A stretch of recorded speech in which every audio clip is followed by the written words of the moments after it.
শ্রীমদ্ ভাগবত যথাযথ বিভূতিযোগ ৩৩ নম্বর শ্লোক।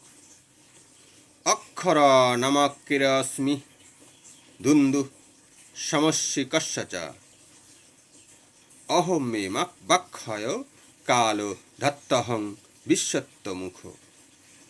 সমস্ত অক্ষরের মধ্যে আমি অকার, সমস্যা সমূহের মধ্যে আমি দ্বন্দ্ব সমস্যা, সংহারকারীদের মধ্যে আমি মহাকাল এবং স্রষ্টাদের মধ্যে আমি ব্রহ্মা। সংস্কৃত বর্ণমালা প্রথম অক্ষর অকার।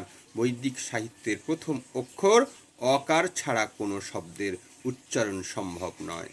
তাই অকার শব্দের সূত্রপাত সংস্কৃতে একাধিক শব্দের সমবায় হয়। যেমন রাম কৃষ্ণ, একে বলা হয় দ্বন্দ্ব। রাম ও কৃষ্ণ এই দুটি শব্দেরই ছন্দরূপ একরকম, তাই তাকে দ্বন্দ্ব সমস্য বলা হয়।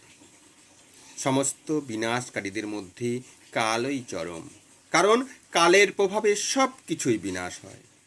কাল শ্রীকৃষ্ণের প্রতিনিধি। কালক্রমে এক মহা অগ্নিপ্লয়ে সমস্ত সৃষ্টি ধ্বংস হয়ে যাবে।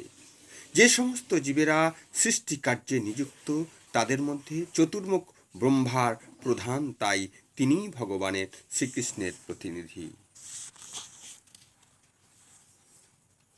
প্রেম সে বলো রাধে রাধে।